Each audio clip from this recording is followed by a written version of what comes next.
Well, it was a concern of mine after Michigan lost to the Duel in the D versus Michigan State in Detroit. 5-2 or something.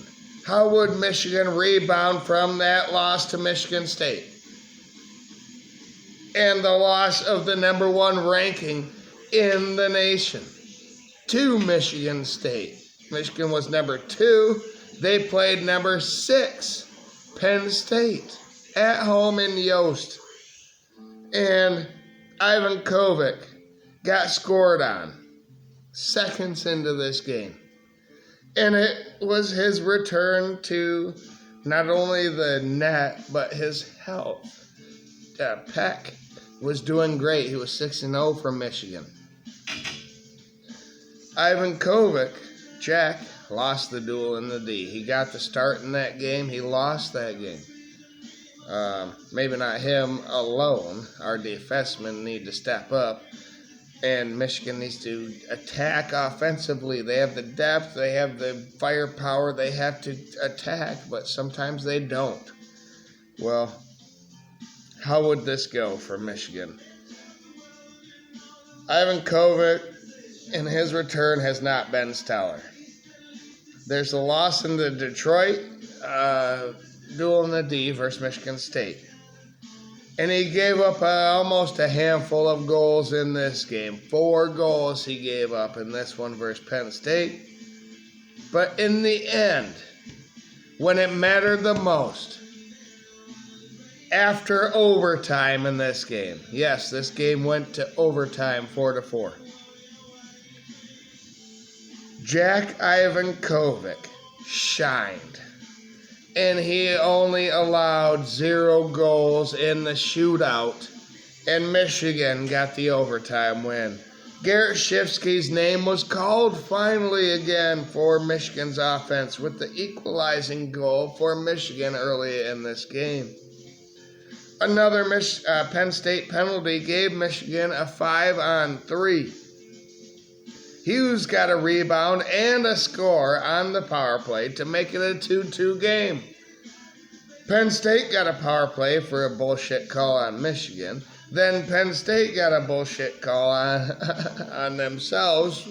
But, it really wasn't. After review, the officials said it's a 5-minute major. And that player was tossed out of the game. Michigan could not score for the last 3 minutes of the first period and the first 2 minutes of the second period. That's basically the whole 5-minute major. They could not score. I said you got to get 2 goals at least in this one. In this, no, they couldn't get any. Penn State took a 3-2 lead. And Michigan got tied the game later, 3-3. It was Barnett this time for Michigan. Penn State got another power play, and Michigan killed this one. Now it was the third period, and it started with a 3-3 tie in this game. A double penalty amounted to nothing. 4-on-4 didn't amount to any goal scoring. A Michigan power play was killed then by Penn State after that. Michigan had a flurry of chances in that power play, but could not get anything in the net. I kept thinking that Michigan is best when they attack with relentless abandonment. And eventually, they would get the game winner. But Michigan has the depth. They have the capability to just run up ice and score, kind of like Michigan basketball team does. A turnover might lead to points for the opposition, but they're best when you attack. You're best when you attack. You have the number 1 offense for a reason. You attack. So Michigan had a flurry of chances in this game. I kept thinking that Michigan is best when Michael Hage, Garrett Shifsky, and others on the offense Horkoff are playing in the opposition zone. And a turnover led to a 4-on-1 that got Michigan the go-ahead goal, 4-3.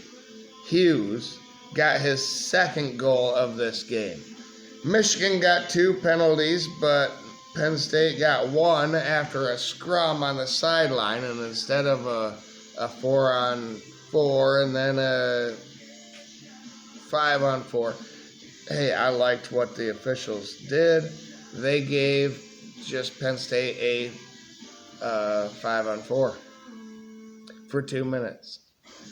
And Michigan covered that. They killed that. So, after that, Penn State was able to get one in for the 4-4 tie in this game with 3 minutes left in regular time. And we eventually made it to overtime. Michigan could not get the game winner in regulation, which cost them points. And that is concerning because Michigan State had the 1-goal lead, or the 1-point lead, going into this weekend. No one scored in the 5-minute overtime in this Michigan-Penn State game, number 2, number 6. They went to a shootout, securing Michigan at least 1 point in the Big Ten standings, and they would be tied with Michigan State because Michigan State is on a bye week right now. But Jack Ivankovic, then in the shootout, stopped all 3 of Penn State's goals and stepped up. Hage, I think, was the one, and I kept saying he's due. He's got to make one.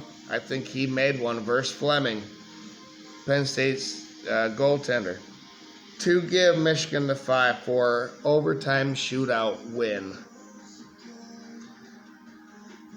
And I had been saying all game in the WCBN chat over there, I don't have Big Ten Plus or whatever you have to witness this game live, but man, WCBN does a great job over there.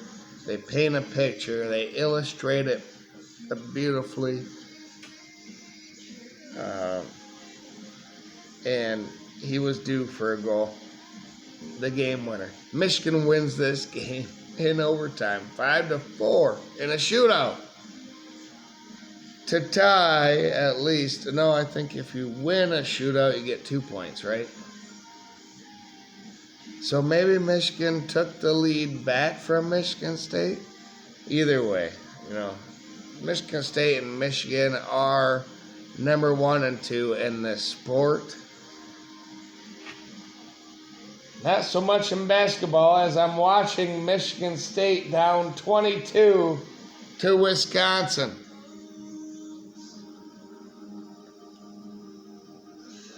They are number 10 in basketball, and they're terrible. Michigan is probably going to be number 1 after Arizona lost, as long as we can beat UCLA tomorrow at 12:45. I had a family member that died and not natural causes, sad situation. I got to go to that funeral tomorrow.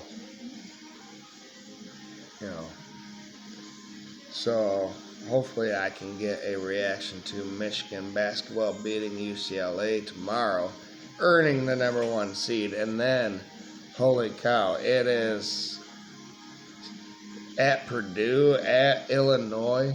We got Duke, and I kept saying Duke is at Madison Square Garden. No, it's in the nation's capital, Washington, D.C.